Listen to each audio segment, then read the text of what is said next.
ជាដំបូងខ្ញុំបាទសូមគោរពសម្ដេចប្រធានសមាជសម្ដេច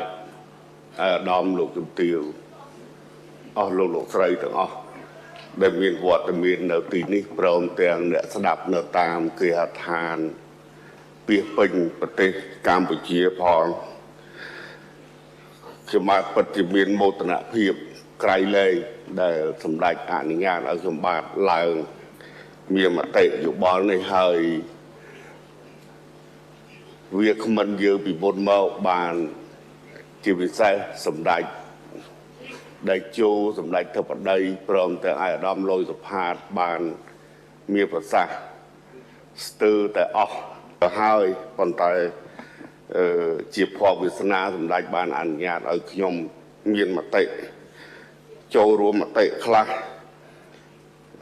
ខ្ញុំតាំងពីអាណត្តិទី1រហូតមកដល់ពេលនេះគឺជាក្រុមការងារកសិកម្មហើយអត់ប្រាក់ខែយូរណាស់ហើយតែមិននិយាយមិនទាបប្រាក់ខែប៉ុន្តែកាលនោះ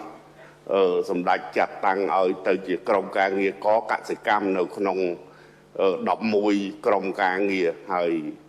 ដល់ចាស់ហត់ពេកទៅជួបសម្ដេចធិបតីសូមអនុញ្ញាតលោកឲ្យកូនវាទៅជំនួសទៅព្រោះវាក្មេងដូចគ្នាហើយខ្ញុំគិតថាក្រុមការងារក្រុមការងារទាំងអស់រៀសនៅពេលដែលសុខស្រួលស្ងាត់ឈឹង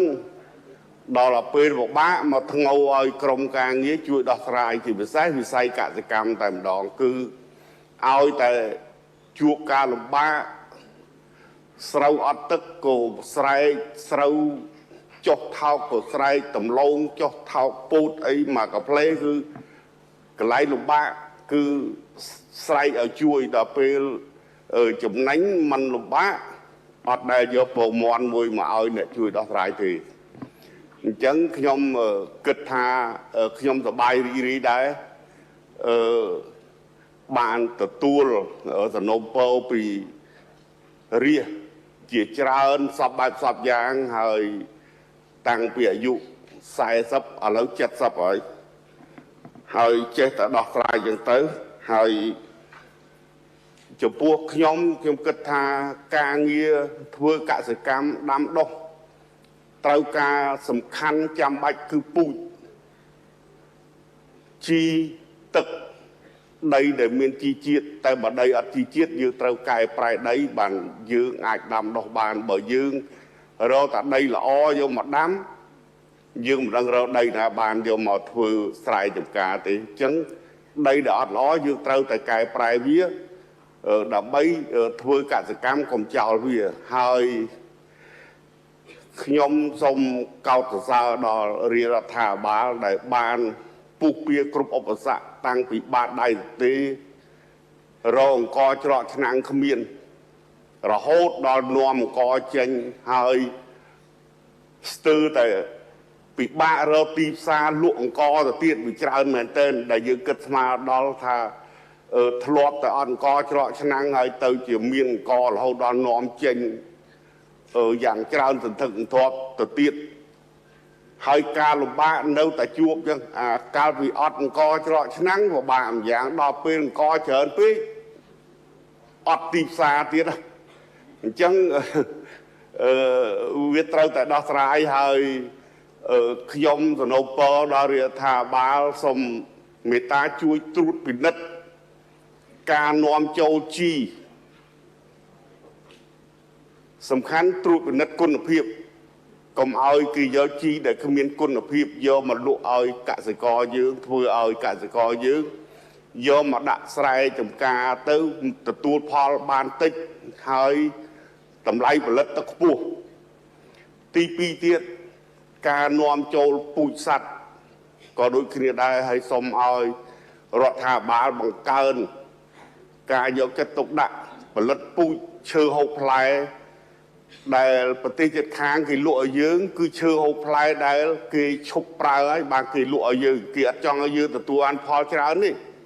គេធ្វើមកឲ្យយើងទទួលបានផលតិចដើម្បីយើងនាំបន្លែផ្លែឈើពីគេមក ហើយជួនកាលប៉ះចំមានគីមីអញ្ចឹងទៀតយើងក៏ទៅដេកពេទ្យស្រុកគេក៏ថាបានដែរហើយអញ្ចឹងយើងត្រូវតែខិតខំប្រឹងប្រែងផលិតជាពិសេសមិញសម្ដេចទៅប្តីលោកវាប្រសាសន៍អំពីរឿងជ្រូកក្រោយឆ្នាំ79យើងនាំជ្រូកពីប្រទេសជិតខាងចូលរហូតតែបច្ចុប្បន្ននេះសូមជម្រាបអង្គសមាជថា3ឆ្នាំហើយយើងជ្រូកលើសផលិតលើសការហូបនៅក្នុងស្រុកយើងប៉ុន្តែសូមឲ្យប្រុងប្រយ័ត្នផងការនាំចូលសូម្បីតែជ្រូករស់ក៏គេអាចដាក់គីមីបានដែរគេចាក់ថ្នាំទៅមកមជុល15ថ្ងៃក្រោយមកគេហ៊ានលើសគេហ៊ានឲ្យតម្លៃលើសមកកាក់នៃតម្លៃដែលគេទិញធម្មតាអញ្ចឹងយើងប្រកាសជាមានបញ្ហាហើយសាច់ជ្រូកដែលយកទៅបញ្យួរទៅអត់ឃើញរុយរោមហ្នឹងហើយឃើញក្រហមចែសហ្នឹងហើយគឺគីមីហើយចំពោះខ្ញុំនៅតែសុំដោយទទូចដល់រដ្ឋាភិបាលជួយត្រួតពិនិត្យគុណភាពបន្លែផ្លែឈើត្រីសាច់ហើយជាពិសេសមួយទៀតដែលខ្ញុំបាទចង់ឲ្យកសិករយើងកែច្នៃត្រីសាច់ឲ្យទៅជាអូទាថាត្រីទៅជាប្រហុកហើយសាច់ជ្រូកសាច់គោក៏គេអាចធ្វើផ្អកបានដែរបើយើងកែច្នៃយើងបានតម្លៃខ្ពស់ខ្ញុំមិនបន្តទៀតទេព្រោះជិតដល់ម៉ោងហើយសូមអរគុណដល់សម្ដេចប្រធានដែលបានអនុញ្ញាតឲ្យខ្ញុំបាទឡើងមានមតិនេះសូមអរគុណ